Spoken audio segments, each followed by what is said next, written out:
Imagine a soldier stationed in the scorching sands of Iraq, his mind filled with dreams of the cozy home he'd worked so hard to buy, a place he'd poured every penny into, a sanctuary he could return to after the chaos of war.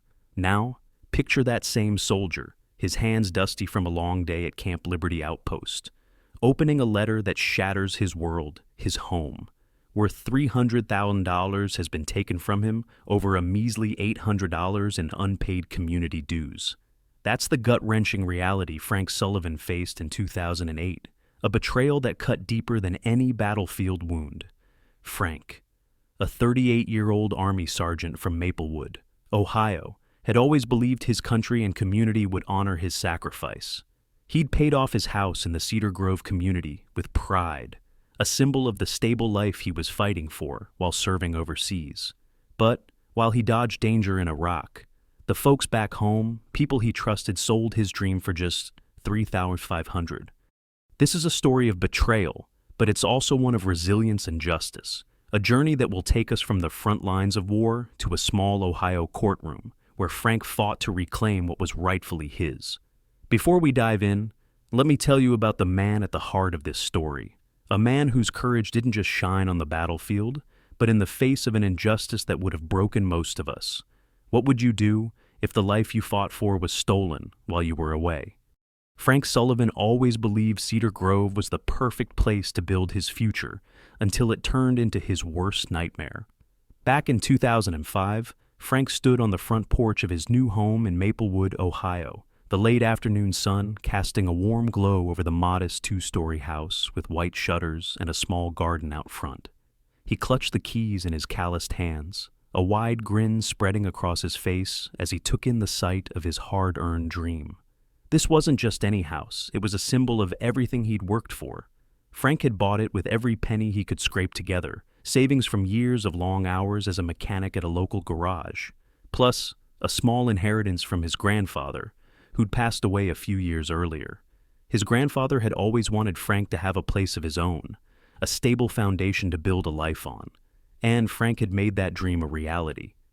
By 2007, after countless overtime shifts, skipped vacations, and careful budgeting, Frank had paid off the $300,000 mortgage in full, a feat that filled him with a quiet, unshakable pride. He could still remember the day he made that final payment, sitting at his kitchen table with a steaming cup of coffee, the morning light streaming through the window. The bank statement sat in front of him, stamped with "paid in full," and for the first time in years, Frank felt the weight of the world lift off his shoulders. He leaned back in his chair, letting out a long breath, a rare smile tugging at the corners of his mouth. This house wasn't just a building to him. It was a promise, a place where he'd one day raise a family, where his aging parents could visit and feel at home, a sanctuary to return to after his deployments. That same year, Frank had walked through the empty rooms with his mother, Margaret Sullivan, a petite woman with silver-streaked hair and a warm smile that always made Frank feel like everything would be okay. Margaret had a way of bringing light into any space, and as they moved through the house, she couldn't hide her excitement. She stopped in the backyard, pointing to a sunny patch of grass near a sturdy oak tree. "This is where your kids will play. Frankie," she'd said, her voice soft but brimming with hope. "Right here you'll put a swing set, maybe a little slide, and they'll laugh and run around while you and your wife sit on the porch." Frank had laughed, brushing off the idea of kids for now. At 38, he hadn't found the right person yet, and with his military career taking up so much of his life, he wasn't sure when he would. But deep down, he could see it too, a future filled with laughter and love, all centered around this little piece of Cedar Grove. He pictured summer barbecues with neighbors, Christmas mornings with a tree in the living room, and quiet evenings on the porch with a cold beer, watching the sunset over the tree-lined streets of Maplewood. The house, with its creaky wooden floors and slightly chipped paint on the front door, felt like the heart of that vision. It was more than a place to live. It was the life he'd always wanted, the stability he'd fought so hard to achieve. Frank had enlisted in the Army after 9/11, driven by a deep sense of duty to his country. He'd grown up in Maplewood, a small town where everyone knew each other, where patriotism wasn't just a word, but a way of life. His father had served in Vietnam, and Frank had always looked up to him, wanting to carry on that legacy of honor. But joining the military meant sacrifice, and Frank knew that better than most. He'd spent years away from home, training in bases across the country, and now, with another deployment to Iraq looming, he felt the familiar ache of leaving everything behind. The house in Cedar Grove had become his anchor, a tangible piece of the life he was fighting for. Every time he stepped through the front door, he felt a sense of peace, a reminder of why he was putting himself in harm's way. He'd often sit in the living room late at night, the silence of the house wrapping around him like a warm blanket, and think about what it would be like to come home for good one day, to hang up his uniform, to finally start the family Margaret dreamed of for him. But as Frank prepared for his deployment in early 2008, a quiet worry began to creep into his mind. He'd heard stories from other soldiers, tales of things going wrong back home while they were overseas, bills piling up, relationships straining under the distance, even homes being lost to unforeseen circumstances. Frank had always been meticulous, the kind of man who double-checked everything. Before leaving, he'd sat down with all his paperwork, making sure every detail was in order. He'd paid his annual dues to the Cedar Grove community early, wanting to avoid any trouble while he was gone. The community had a reputation for being strict, but Frank trusted them. After all, they were his neighbors, people who'd waved to him as he mowed his lawn, who'd thanked him for his service at the annual 4th of July picnic. He believed in the unspoken pact of a small town that if you did right by others, they'd do right by you. I thought I'd done everything right had I missed something. The thought nagged at him as he packed his military gear in the living room, folding his camouflage uniform with care. He traced his fingers over the wooden banister one last time before locking the door, the faint scent of Margaret's daisies lingering in the air from the garden out front. It was a silent promise to return, to come back to the life he'd built. As Frank drove away, the house stood quiet, its windows reflecting the fading sunlight. The garden bloomed with the daisies Margaret had planted the previous spring, their white petals swaying gently in the breeze, a symbol of the life he was leaving behind. Frank glanced back in his rearview mirror, the house growing smaller as he turned the corner, his heart heavy but resolute. He had a job to do in Iraq, a mission to serve his country, and he trusted that Cedar Grove would keep his home safe until he returned. Little did he know that the community he'd placed his faith in, the very people he thought would protect his dream, were already setting the stage for a betrayal that would test everything he believed in. While Frank prepared to face the dangers of war, Cedar Grove was about to show him that sometimes the hardest battles aren't fought on the front lines, but in the places we call home. In the chaos of Camp Liberty Outpost, a single letter brought Frank Sullivan to his knees with news he never saw coming. It was a sweltering afternoon in the summer of 2008, the kind of heat that made the air shimmer over the dusty expanse of the military base near Baghdad. Frank had just returned from a long patrol, his camouflage uniform soaked with sweat, his boots caked with the fine, gritty sand that seemed to get into everything. Camp Liberty Outpost was a sprawling maze of tents and concrete barriers, a place where the constant hum of generators mixed with the distant crack of gunfire, a reminder of the danger that lurked just beyond the perimeter. Frank's unit had been on high alert for weeks, running missions through hostile territory, and the exhaustion was etched into every line of his face. At 38, he was older than most of the soldiers around him, a steady presence they often turned to for guidance. But that day, as he trudged back to his tent, all he could think about was a moment of quiet, a chance to sit down, drink some water, and maybe read the latest letter from his mother, Margaret.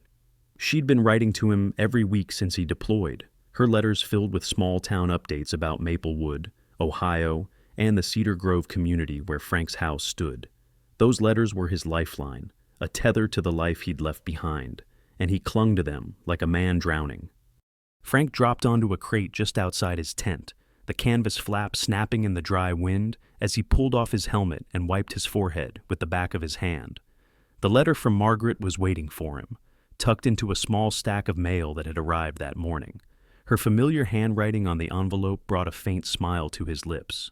Margaret always used the same blue fountain pen, her cursive neat and looping, a comforting sight amidst the chaos of war.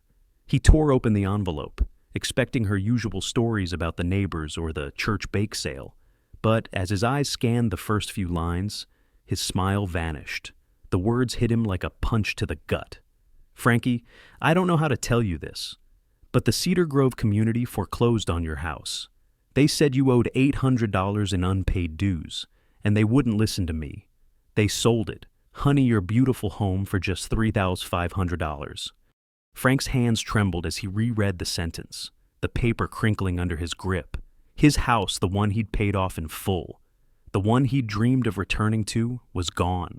Stolen over $800, a sum so small it felt like a cruel joke compared to the $300,000 he'd poured into that home. His vision blurred, not from the heat, but from the sting of tears he refused to let fall. He clenched his jaw, the letter shaking in his hands, as a wave of shock and disbelief crashed over him. How could this happen? Frank had paid his dues early, had made sure everything was in order before he left for Iraq. He'd trusted the Cedar Grove community, believed they'd honor his sacrifice while he was out here risking his life for his country. But they hadn't even given him a chance to fix things they'd just taken his home, sold it off like it meant nothing. The betrayal cut deeper than anything Frank had ever felt, a raw, searing pain that made his chest tighten. He thought of his house in Maplewood, the white shutters he'd painted himself, the garden where Margaret had planted daisies, the bedroom where he'd planned to one day wake up with a family of his own. It was all gone, stripped away while he was halfway across the world, unable to do a thing about it. Frank's mind raced, replaying every moment he'd spent in that house, every dream he'd built around it. He thought of Margaret, who must have been devastated to write those words, her hands probably shaking as much as his were now. She'd fought for him. He knew that Margaret was a fierce protector, the kind of mother who'd march into any battle for her son, but she'd been powerless against the cold bureaucracy of Cedar Grove. Frank stood up, the letter still clutched in his hand, and paced the small patch of dirt outside his tent. The sounds of the outpost faded into the background, the shouts of soldiers, the rumble of a passing Humvee, the crackle of a radio in the distance. All he could hear was the pounding of his own heart, the rush of blood in his ears as anger and helplessness battled inside him. He wanted to scream, to throw something, to demand answers from the people who'd done this to him. But he was thousands of miles away, stuck in a war zone where his every move was dictated by the mission. He couldn't just hop on a plane and go home to fight this. He couldn't even make a phone call without waiting for a satellite line to open up. The powerlessness of it all gnawed at him, a bitter reminder of how little control he had over his life back home. Frank thought of the soldiers he'd seen break down out here, men and women who'd gotten bad news from home and crumbled under the weight of it. He couldn't let that happen to him, he wouldn't. But as he stood there, the letter crumpled in his fist. He felt the edges of his resolve fraying. How do you fight for your home when you're already fighting for your life? The question hung in the air, heavy and unanswered, as Frank sank back onto the crate, his shoulders slumping. He stared out at the horizon, where the sun was dipping low, painting the sky in shades of orange and red. Somewhere out there, beyond the barbed wire and the endless desert, his home was in someone else's hands. But Frank wasn't ready to give up, not yet. He folded the letter carefully, tucking it into his pocket, a silent vow forming in his mind. He didn't know how, but he'd find a way to fight back. He'd get his home back, no matter what it took. Back in Maplewood, Eleanor Brooks and the Cedar Grove community saw Frank Sullivan's home as nothing more than a line item to cross off. While Frank was stationed in the sweltering chaos of Camp Liberty Outpost, the small town he'd left behind moved forward with a cold efficiency that would have chilled him to the bone. It was a crisp spring morning in 2008, the kind of day where the air smelled of fresh grass and the streets of Maplewood were alive with the hum of lawnmowers and kids riding bikes. But inside the Cedar Grove community's meeting room, a sterile space with beige walls, fluorescent lights, and a long table lined with folding chairs, the atmosphere was anything but warm. Eleanor Brooks, the HOA president, sat at the head of the table, her gray hair pulled into a tight bun, her lips pressed into a thin line as she flipped through a stack of paperwork.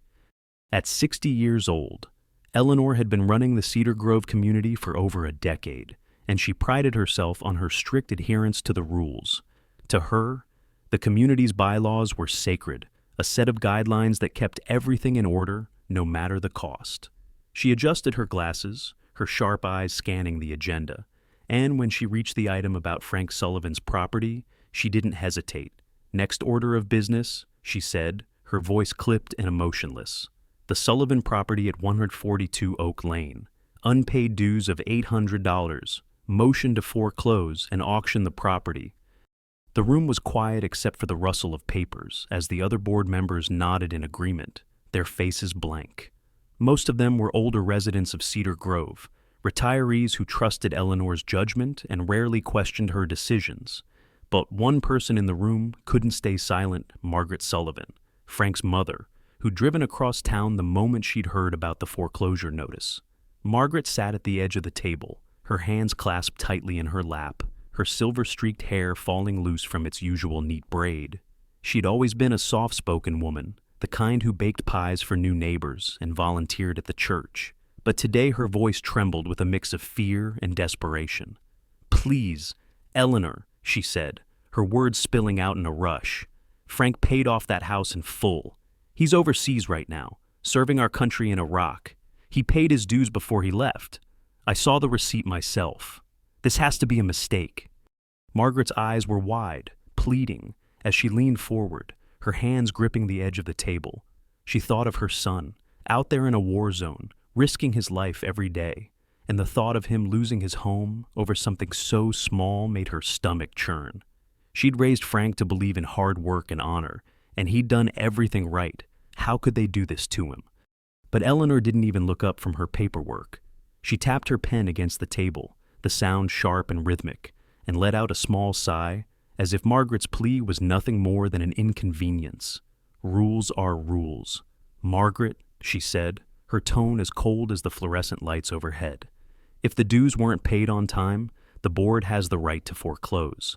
We sent notices, multiple notices. It's not our fault Frank didn't respond." Margaret's heart sank, her breath catching in her throat. She wanted to scream that Frank couldn't respond. He was in Iraq, fighting for their country, not sitting at home ignoring mail. But Eleanor didn't give her a chance to speak. She motioned to the treasurer, a wiry man named Harold who always wore a faded sweater vest, and continued. "The property was auctioned last week. It sold for $3,500. The matter is closed." Margaret's hands shook as she gripped the table tighter, her mind reeling. $3,500 for a $300,000 home, a home Frank had poured his entire life into. It wasn't just a house. It was his future, his sanctuary, the place he dreamed of coming back to after the war. And they'd sold it off like it was nothing, like Frank's sacrifice meant nothing. The other board members shifted uncomfortably in their seats, avoiding Margaret's gaze. A few of them had known Frank since he was a boy. They'd watched him mow lawns in the summer to earn extra money, seen him march in the Memorial Day parade in his uniform, his chest puffed out with pride. But under Eleanor's iron grip, they stayed silent, their loyalty to the rules outweighing any sense of compassion. Eleanor closed her folder with a snap, the sound echoing in the quiet room, and stood up, smoothing her skirt. "If there's nothing else, this meeting is adjourned," she said, her voice final. Margaret sat frozen as the board members filed out, their footsteps fading down the hall. She felt a tear slip down her cheek, but she wiped it away quickly, refusing to let Eleanor see her break. She thought of Frank, of the letter she'd have to write him, and the weight of it crushed her. How could she tell her son that the community he'd trusted had betrayed him so completely? How could she explain that the home he'd worked so hard for was gone? It's a betrayal that cuts to the core of what a community should be. The people of Cedar Grove were supposed to look out for each other, to honor the sacrifices of those who served. Like Frank, they'd waved flags at parades, clapped at veterans' events, and thanked Frank for his service with smiles and handshakes. But when it came down to it, they'd turn their backs on him, choosing rules over righteousness, paperwork over people. What happens when the people meant to protect us turn their backs instead? The question lingers, heavy with the weight of broken trust, as we turn our eyes back to Frank, halfway across the world, still clutching Margaret's letter in his trembling hands. Frank Sullivan wasn't about to let his dreams slip away. He started a battle from the sands of Iraq that would test his resolve like never before. Back at Camp Liberty Outpost, the weight of Margaret's letter still pressed against Frank's chest, the crumpled paper tucked into his pocket like a wound he couldn't ignore.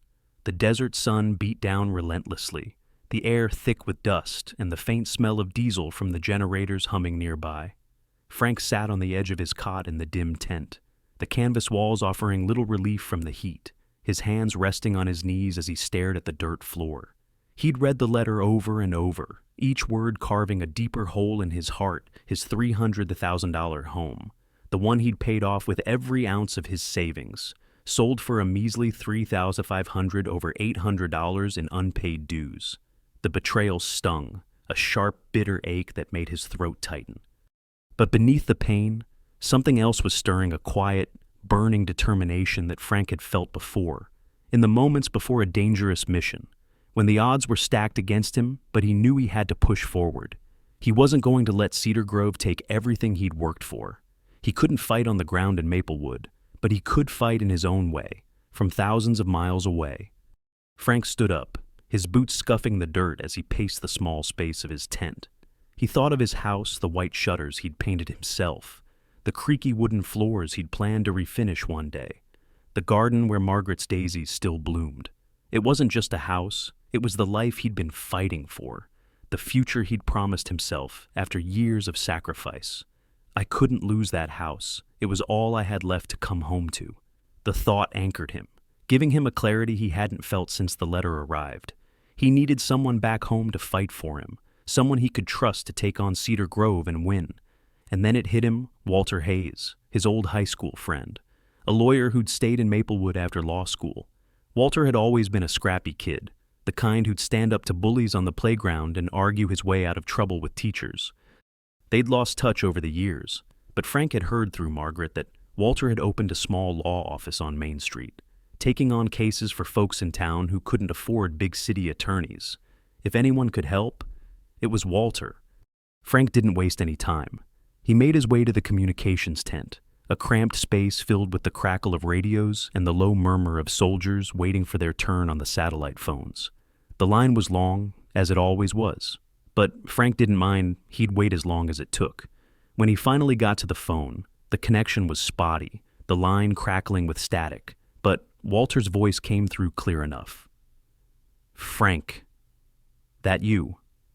Walter's tone was gruff but warm, the kind of voice that hadn't changed much since they were teenagers sneaking out to the lake on summer nights.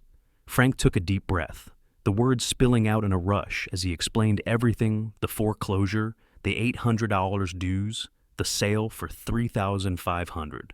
He could hear Walter's sharp intake of breath on the other end, followed by a string of muttered curses that made Frank almost smile despite the situation. "That's a load of garbage, Frank," Walter said, his voice hard now. "They can't do that, not to you. Not while you're out there serving. I'll take a look, see what I can do. You just focus on staying safe. All right?" Frank nodded, even though Walter couldn't see him, his throat tight with gratitude.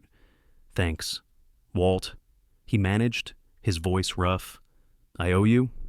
Back in Maplewood, Walter Hayes sat in his small law office, a cluttered space with stacks of files on the desk and a single window overlooking the quiet street. At 52, Walter was a broad-shouldered man with a weathered face, his dark hair streaked with gray, his eyes sharp behind a pair of wire-rimmed glasses. He'd always had a soft spot for Frank. They'd been thick as thieves in high school, two kids from working-class families who dreamed of bigger things. Walter had gone to law school on a scholarship, determined to give back to the town that raised him, while Frank had chosen the Army, driven by a sense of duty after 9/11. Walter had always admired Frank's courage, the way he'd put his life on the line for his country, and the thought of Cedar Grove betraying him like this made Walter's blood boil. He hung up the phone and immediately started pulling files, his mind racing as he pieced together a plan. He'd need to dig into the HOA's records, find proof of Frank's payment, and build a case to get the house back. It wouldn't be easy. Cedar Grove had a reputation for being ruthless, and Eleanor Brooks wasn't the type to back down, but Walter wasn't about to let his friend down. For Frank, the call with Walter was a lifeline, a small spark of hope in the darkness that had settled over him. He stepped out of the communications tent, the night air cooler now, the stars bright above the outpost. He thought of his house, of the life he'd left behind, and the stakes felt higher than ever. Losing that home would mean losing a piece of himself, a piece of the future he'd been fighting for. But with Walter on his side, he felt a flicker of strength, a belief that maybe, just maybe, he could win this fight.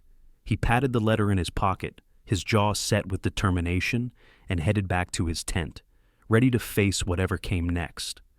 In a small Maplewood courtroom, Walter Hayes stood up for Frank Sullivan, facing a system that seemed stacked against them. The courtroom was a modest space, with wooden benches worn smooth by years of use, a faded American flag in the corner, and a high ceiling that echoed every word. It was late summer 2008, and the air inside was heavy with the scent of old wood and the faint hum of an overworked air conditioner. Walter stood at the plaintiff's table, his broad shoulders squared, his wire-rimmed glasses catching the light as he shuffled through a stack of documents. At 52, Walter had seen his share of tough cases, but this one felt personal. Frank wasn't just a client, he was a friend, a brother in arms in their own way. And Walter was determined to get his home back. Across the room, the Cedar Grove community's lawyer, a slick man in a tailored suit named Richard Powell, sat with Eleanor Brooks at his side. Eleanor's gray hair was pulled back as tightly as ever, her face a mask of indifference, her hands folded neatly in her lap. She didn't even glance at Walter as the judge entered a stern woman in her late 60s named Judge Clara Bennett, her sharp eyes taking in the room with a no-nonsense air.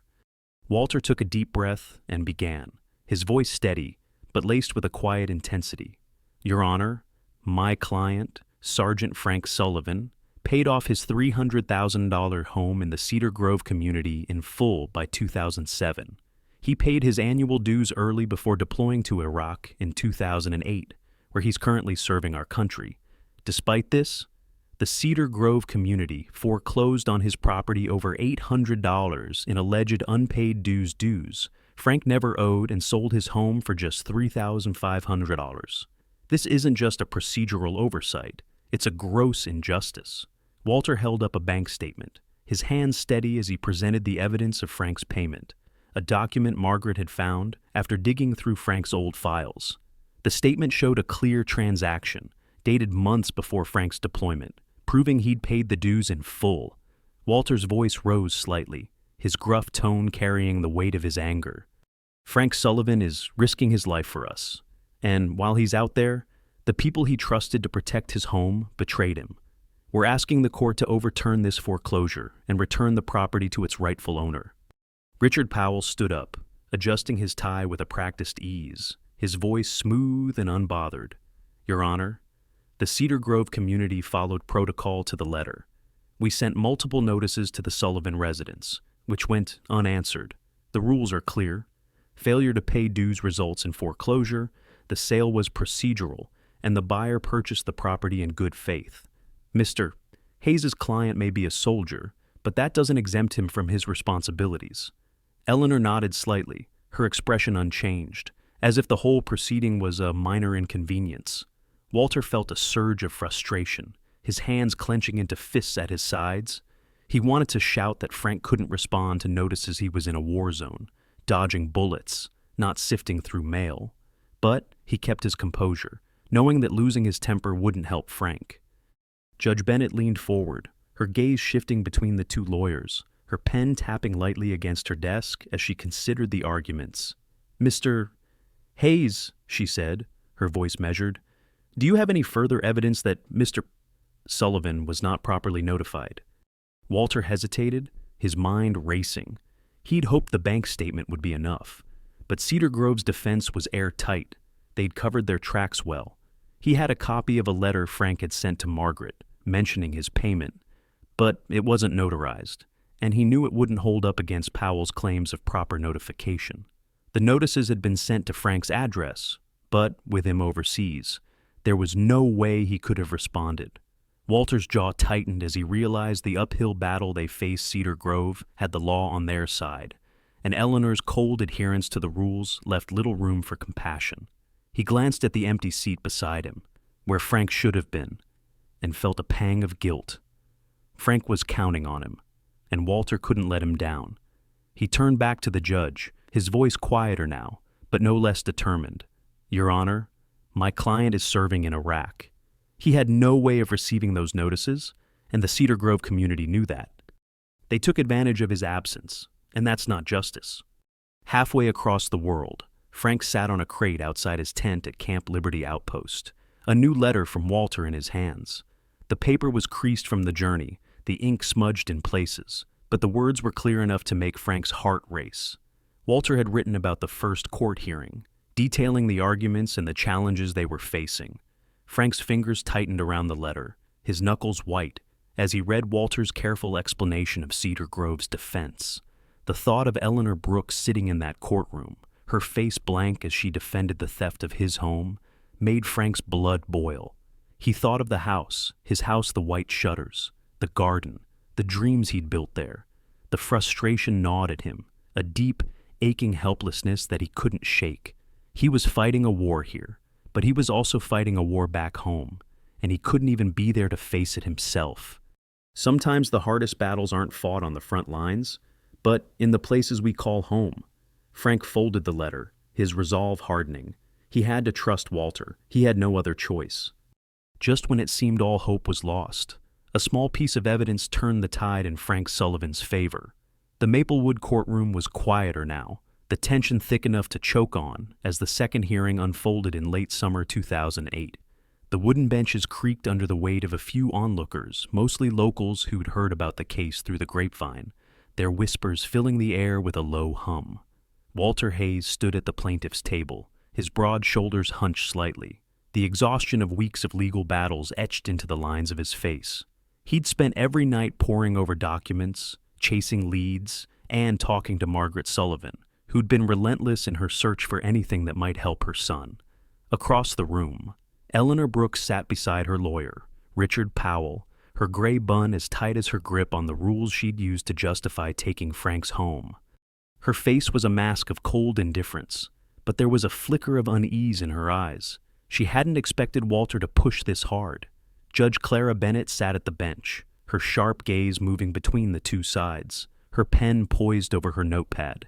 The air was heavy with anticipation, the kind that comes right before a storm breaks. Walter cleared his throat, his voice steady despite the knot in his stomach. "Your Honor, we've presented evidence of Sergeant Sullivan's full payment of his $300,000 home, as well as his annual dues before his deployment to Iraq. But the Cedar Grove community claims they sent notices. Notices my client, who was serving in a war zone, had no way of receiving today. I have new evidence that proves not only did Frank pay his dues, but Cedar Grove knew he was overseas and proceeded with the foreclosure anyway." Walter held up a small, weathered envelope, his hand steady as he pulled out a single sheet of paper, a letter from the Cedar Grove community's own records. Discovered by Margaret after she'd demanded access to their files, the letter, dated a month before the foreclosure, acknowledged Frank's military service and his deployment status. Yet it was followed by a notice of foreclosure just days later. Walter's voice rose, a mix of triumph and indignation. They knew Frank was in Iraq, Your Honor. They knew he couldn't respond, and they sold his home anyway for $3,500, a fraction of its worth. This isn't justice, it's exploitation. The courtroom stirred, the whispers growing louder as Judge Bennett leaned forward, her eyes narrowing as she took the letter from Walter. She read it carefully, her expression unreadable, then turned to Richard Powell. "Counselor, how do you explain this?"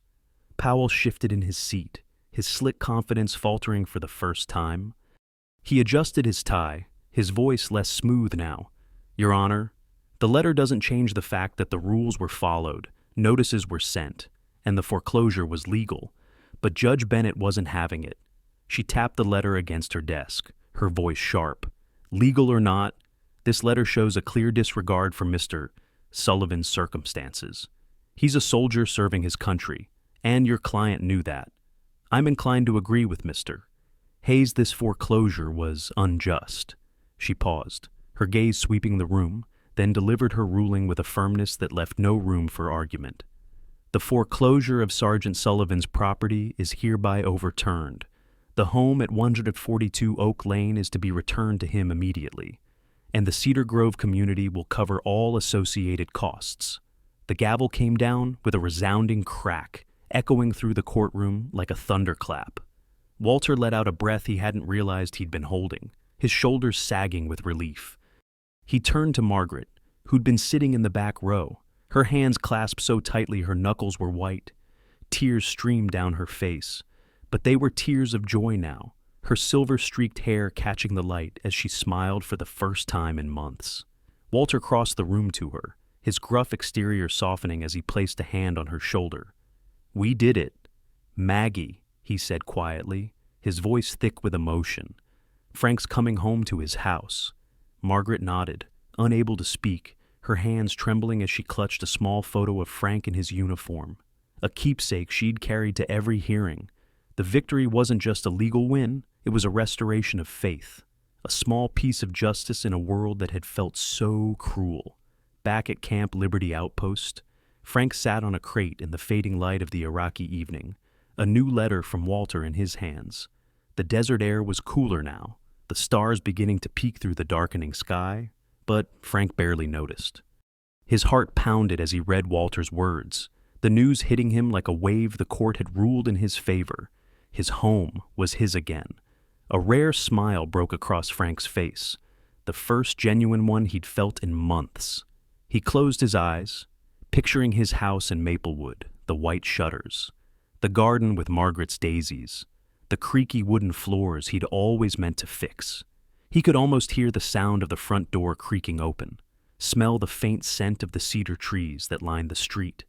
The relief was overwhelming, a weight lifting off his chest that he hadn't realized he'd been carrying.